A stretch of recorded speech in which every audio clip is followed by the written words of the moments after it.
La somme théologique de saint Thomas d'Aquin, première partie, traité sur les anges.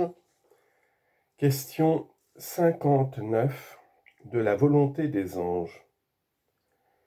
Nous passons à la volonté des anges et nous parlerons, premièrement, de cette volonté considérée en elle-même, secondement, de son effet ou de l'amour. On demande 4 choses sur le premier point. Premièrement, les anges ont-ils la volonté ? Deuxièmement, la volonté des anges diffère-t-elle de leur intelligence et de leur essence ? Troisièmement, les anges ont-ils le libre arbitre ? Quatrièmement, ont-ils la puissance irascible et la puissance concupiscible ? Article 1er. Les anges ont-ils la volonté ? On lit dans saint Augustin, dans son traité sur la Trinité, livre 10, chapitre 11, « L'Esprit offre en nous l'image de la Trinité dans la mémoire, dans l'intelligence et dans la volonté. » Fin de citation. Or, l'Esprit angélique renferme aussi bien que l'Esprit humain l'image de la Trinité, car il est capable du souverain bien, donc les anges ont la volonté. Résumé de l'argumentation. Puisque les anges connaissent intellectuellement la nature générale du bien, ils ont la volonté. Corps de l'article. Il faut dire ceci. Nous devons nécessairement admettre la volonté dans les anges. On va le comprendre tout de suite. Comme les êtres procèdent de la volonté divine, ils inclinent tous au bien selon leur nature de différentes manières. Les uns inclinent au bien par une tendance involontaire et sans connaissance, comme les plantes et les corps inanimés. Cette inclination s'appelle l'appétit naturel. Les autres tendent au bien avec une certaine connaissance, non pas qu'ils saisissent la nature même du bien, mais tel ou tel bien particulier, comme l'animal perçoit à l'aide des sens le doux et le blanc. Cette inclination se nomme l'appétit sensitif. Enfin, d'autres inclinent au bien avec la connaissance propre à l'intelligence qui saisit la nature même du bien. Ils inclinent au bien spontanément, et non comme les êtres qui n'ont pas la connaissance, sous l'impulsion d'une cause étrangère, au bien universel et non au bien particulier seulement, comme les êtres qui n'ont que la perception sensitive.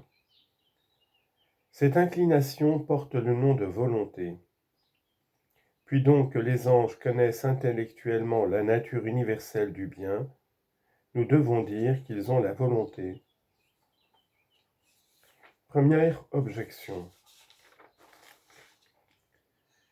Le philosophe dit, dans son traité sur l'âme, livre 3, chapitre 42, « La volonté est dans la raison. » Or les anges n'ont pas la raison, mais une faculté plus élevée. Donc ils n'ont pas la volonté. Réponse. La raison ne diffère pas des sens par supériorité comme elle diffère par infériorité de l'intelligence.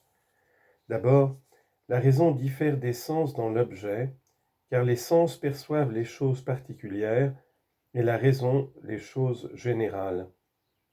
Autre est donc l'appétit qui tend au bien général, objet de la raison, autre l'appétit qui tend au bien particulier, objet des sens. Ensuite, la raison diffère de l'intelligence dans le mode de la connaissance, car l'intelligence connaît par la simple perception et la raison par le procédé discursif. Seulement, ces deux facultés parviennent, quoique par des voies différentes, à la connaissance de la même chose, à savoir de l'universel. Elles offrent donc l'une et l'autre le même objet à l'appétit. Puis donc que les anges n'ont que l'intelligence, il n'y a point en eux d'appétit supérieur à la volonté. Deuxième objection.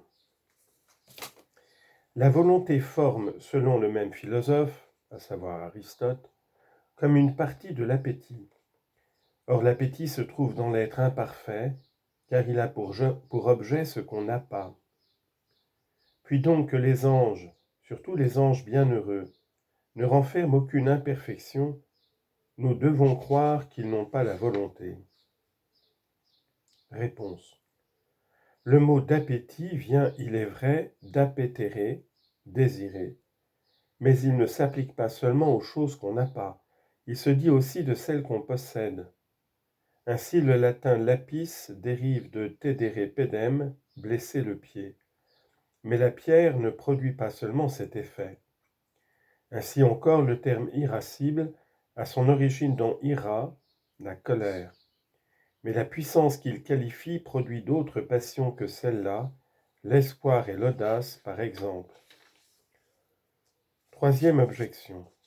Le stagirite dit encore, traité sur l'âme, livre 3, paragraphe 54, la volonté est une force motrice qui reçoit elle-même le mouvement, car elle est mue par l'appétit intellectuel.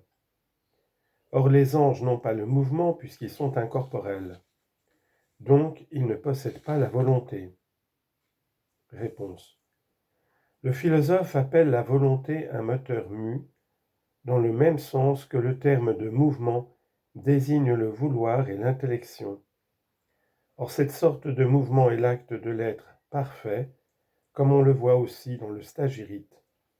Rien n'empêche donc de l'attribuer aux anges.